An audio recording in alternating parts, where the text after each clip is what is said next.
Hello, everyone, and welcome to TTRL. We are your hosts, Roxanne Gallo and Zachary Hines. Rox, I love your hair. You look like a whole new ghost. I feel like a whole new ghost. Forget Casper, I'm moving on up. Last week we had our countdown. We had our 15th episode, which means, if I count correctly, this is 16. This is number 16, and it was a great look back, but I'm ready to get back to digging deep into the well that is Tampa Bay talent. Yes, it continues to nourish. Well, let's jump in and do it. Slash!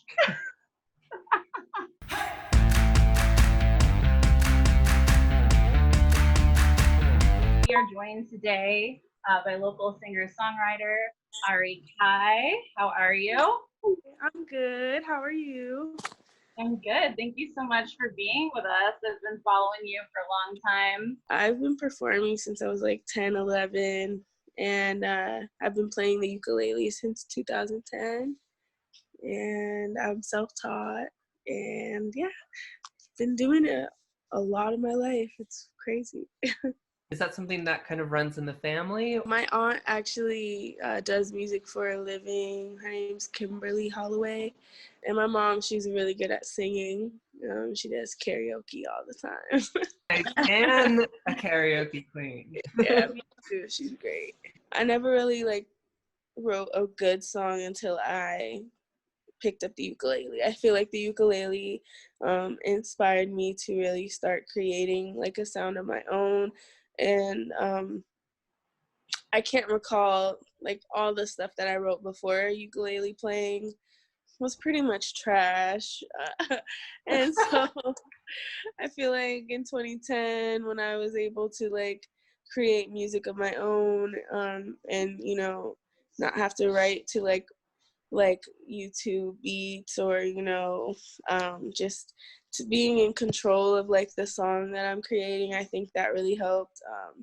I find that like I play a lot of R&B, but because it's on the ukulele, it sometimes sounds like folk music. I sometimes have rap cadences in my music, and I feel like it's just like a combination of all of the music that I was brought up on and that I still continue to like find inspiration from. I also was classically trained. I did opera for 4 years. And so I think that helped with my range, and that all has a big part in like what I sound like today. Yeah. I love how you just casually dropped that Opera in there.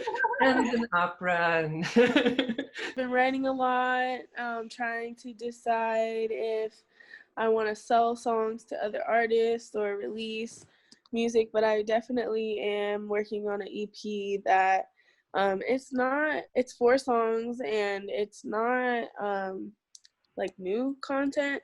It's just content that I've always performed throughout the last 4 years but never recorded. So it's gonna be really special. It's my 4 call and response songs that I do at live performances, and I've included like snippets of the live performance. So the end of each song has like a snippet of like a crowd singing and stuff like that. Take a second look, yeah. Write down what you see in this book. Put me in, get me stuck. Don't let me put it down, till I picture what you found. Yeah, yeah, your words are easily perceived.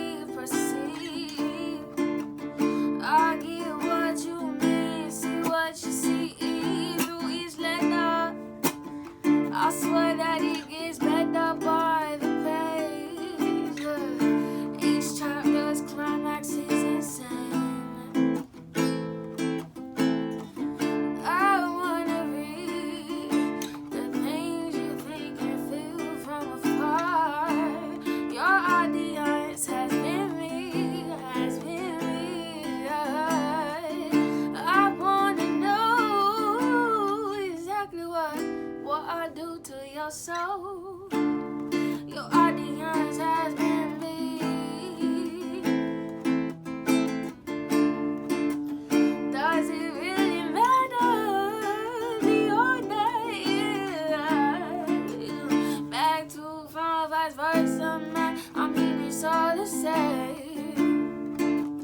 Each push on your bodies, a feeling with vivid images that I make boomerang. Way to the back of my brain, and I'm lifted now. I mean, it's mutual.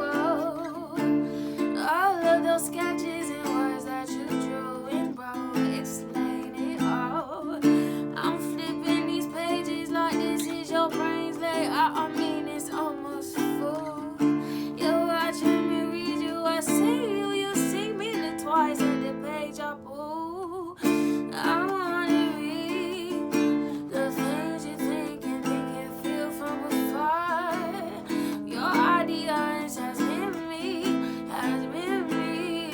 Oh, I wanna know exactly what I do to your soul. Your audience has been me,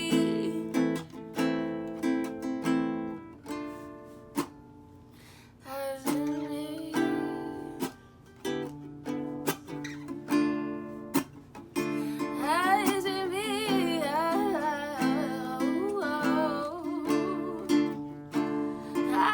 been me,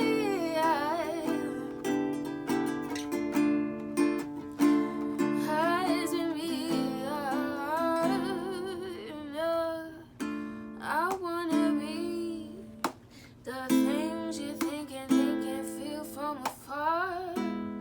Your audience has been me.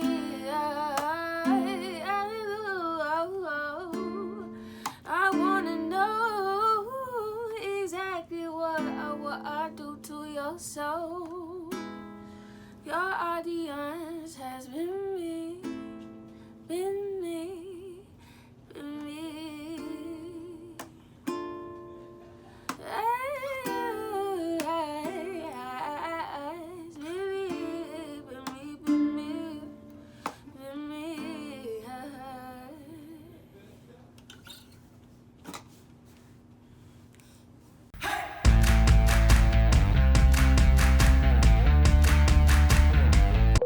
Okay, here we go. All right. Hi TTRL, welcome. We are joined today by Matt Burke of local amazing Bradenton-based band Have Gun Will Travel. Welcome, Matt. Thank you for having me, Roxanne. Nice to see you. You too. So you guys have a brand new single. Can you tell us a little bit about it? Yeah, we do. It's called Melancholy Moon, Everything Dies. It's a song that we've kind of had rattling around in various forms. So recently, with kind of the downtime and everything that we've all had, and we found the kind of the arrangement that it needed, which was kind of like almost a kind of a Motown vibe, or like maybe even like a Memphis kind of a thing with the horns and stuff. And so when we kind of landed on that as the way to approach the song, it really kind of came together. My question was when you guys had actually written it, because it seems pretty appropriate for these melancholy. Yeah, it's weird how that happens sometimes. There's some other stuff that's been coming out where it's like, they've been working on stuff, and this was stuff that they recorded maybe a year or 2 years ago, but it's coming out now and seems, kind of like strangely appropriate. When it's safe to be near each other, are you guys planning on doing like an actual video for it? I would like to do that. We don't have anything like on the books as far as that goes, but at some point it would be nice to make that happen. We also have a couple other songs that we're kind of in process of working on that are in kind of, various stages of completion. You've been doing your singer-songwriter live stream every Wednesday. Do you feel like that has been helping you cope with all of this? 100%. Yeah, 100%. It's a therapy, you know what I mean, in a way. And it's like something that I look forward to. My family gets to be involved in it, you know what I mean? So my daughter gets to join in. Were parents, your family, a musical family? Yeah, my dad was a musician, a singer. He still is. He's a singer and a songwriter. He and my mom, when we were really, really young kids, traveled or actually Danny wasn't even born yet. I was just a couple of years old, and they had kind of like a Christian kind of progressive rock band, I guess you might call it. So they got a school bus, and I was about a year and a half old, I think, and went out on tour with them. And I was just a baby that was on this like, 3-month tour of the US or whatever, however long it was. That was kind of like my initiation into the kind of, touring life of musician. So yeah, and so when Danny and I were growing up, my dad got us, guitars when we were pretty young. I took piano lessons for a couple years. And so, I mean, we were just music's always just kind of been part of it,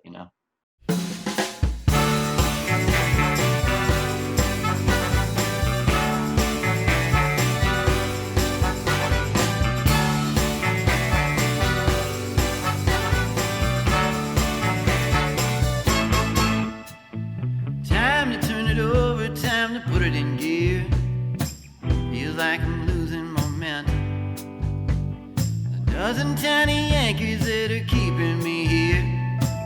If not, I'd probably invent them. Got a wrinkled up 20 and a couple of ones, burning a hole in my pocket. The answer's waiting on the other side of this door. I haven't got the key to unlock. There's a melancholy moon on the rise, and our ship is running out of supplies. We should head to shore and say our goodbyes, 'cause everything dies. Alright.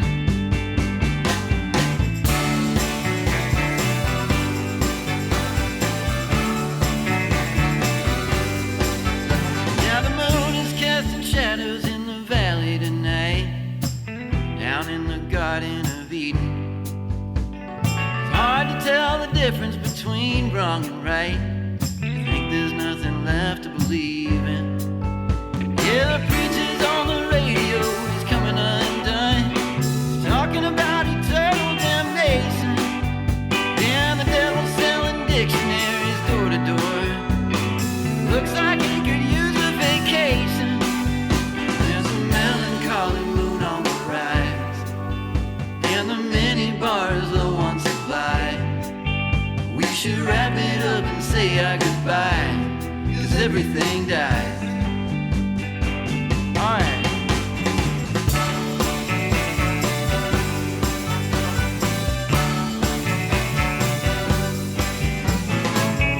Gone away all the salad days. Let it play, let the record play.